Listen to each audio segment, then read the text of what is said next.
few days ago, I was looking through the window to a tree. It was a windy day, and the tree was moving. It was beautiful, beautiful. And I was there. But it came the thought, I want to die, because I want to see this tree forever. My question is, who is related the sense of seeing to the fear to die?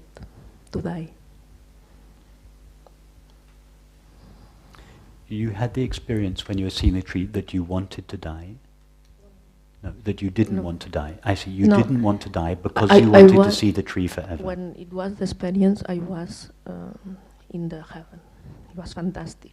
Yes. But the thought came that I don't want to die. You don't want to die because the experience would Yes. go. Okay.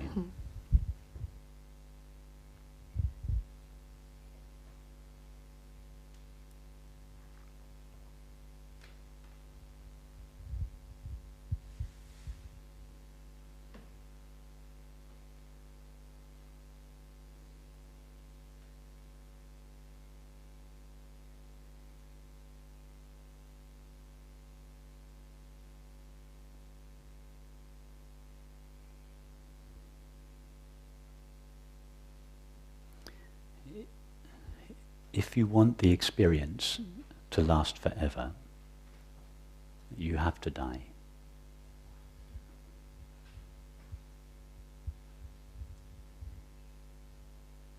You think you have to prevent death from taking place in order to experience that beauty forever. It's the opposite.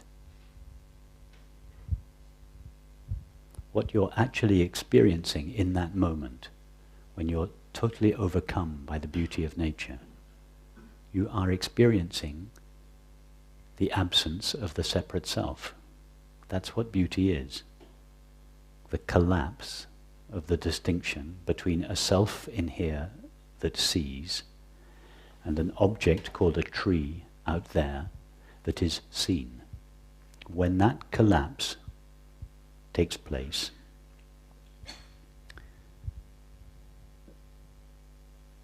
the experience that shines is called beauty.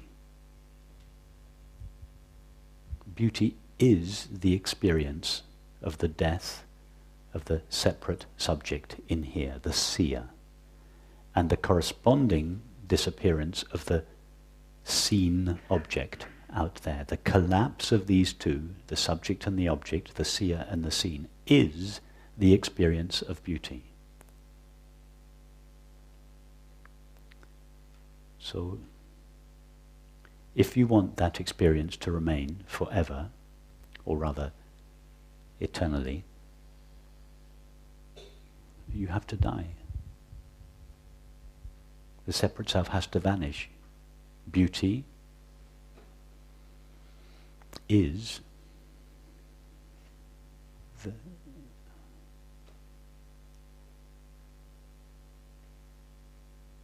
the death of the separate self. It is the true and only self of awareness shining in the experience of perceiving.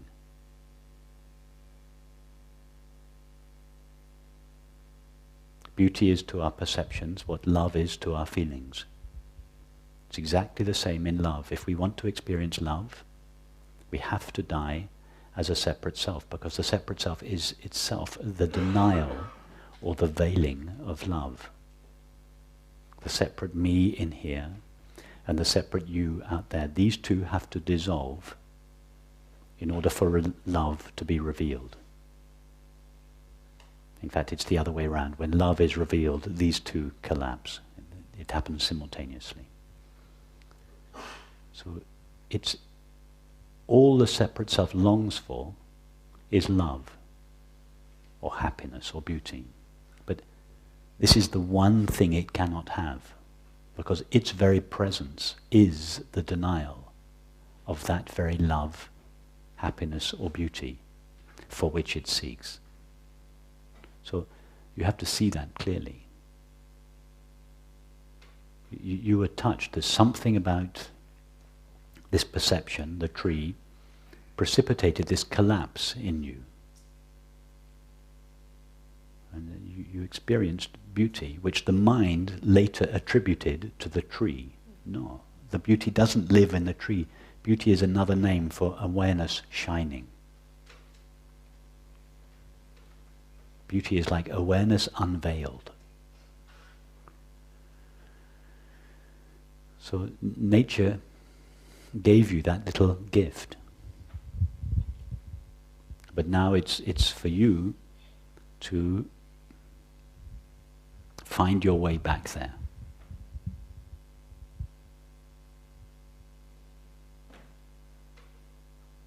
And what we're doing in these meetings is finding our way back there. In fact, the separate self doesn't even need to die. That is, a statement such as that is a concession to the belief that there is a separate self in the first place. It's even easier than that. We have to see the absolute non-existence of the separate self, and then to take that understanding into the way we feel the body and perceive the world.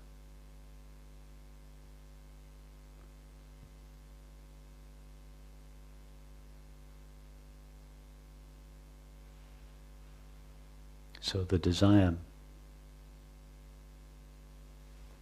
to want to die is not a desire to want to die as a physical body. That's not the real desire. The desire is to be relieved of the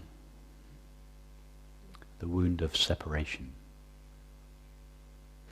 And the way to be relieved of the wound of separation is to go to the intimacy of your own being and discover what it is. We know that it is. We know that I am. But we have to go further than that. We have to discover not just that I am, but what I am.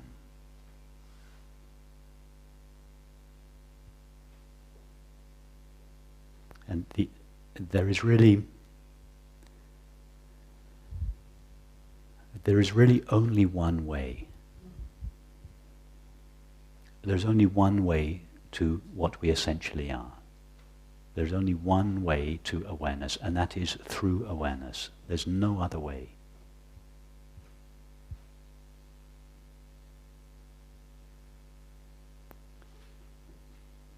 All other ways are preliminaries. But in the final analysis, the only way to awareness is through awareness, by awareness, in awareness, as awareness. You have to be that. Take your stand as that. Explore what your experience, which means what its experience of itself is. To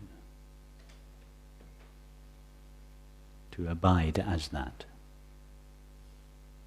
All these ways are only leading to that. That is the home straight. The home straight, the final furlong, the last lap.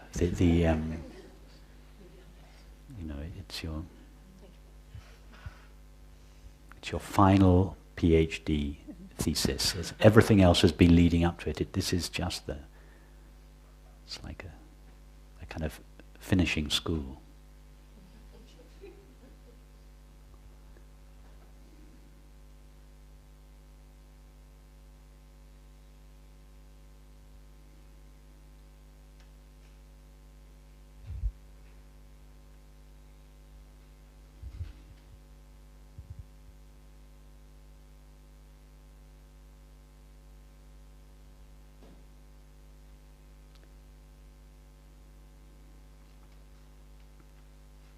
Sooner or later, you see, in this approach, we don't discipline the mind at all. The mind is given complete freedom to go wherever it wants, to go in the direction of objects, to whatever it wants, because eventually, if the mind is given complete freedom and it explores its experience, there's only one place it can end up, which is in the heart. In the heart of awareness. All roads lead there.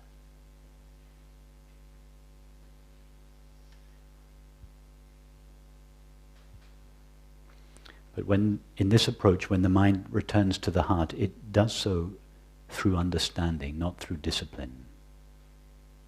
So we keep taking off on all these excursions, we explore all these ideas, but all the time we explore them and we bring it back, or it brings itself back to its source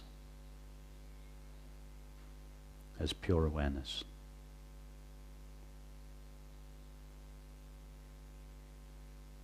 That's what you're seeking, just to be that, to abide as that. That's the death you're seeking, and you can go there any time. Just keep going back there.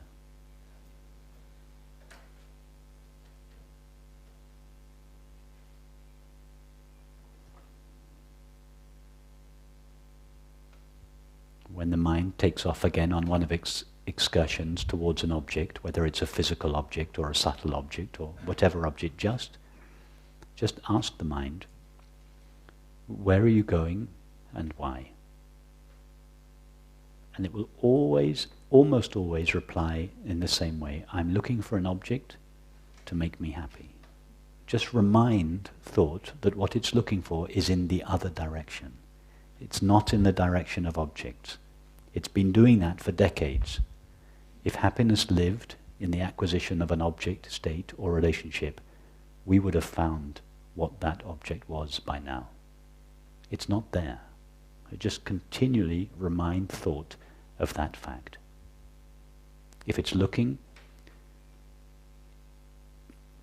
for peace, happiness, and love in a situation, object, relationship, or state, it is going the wrong way. And suffering is the reminder that thought is going the wrong way. Suffering is an expression of the intelligence of the body-mind, reminding us thought is looking for what it longs for in the wrong place. That is the message that suffering always gives us. So when you find your thoughts going off, seeking happiness or peace in an object or situation, just remind it. Don't discipline it, but allow it to rediscover for itself the direction in which true happiness lies. And then thought will come naturally to rest in its source, in the heart.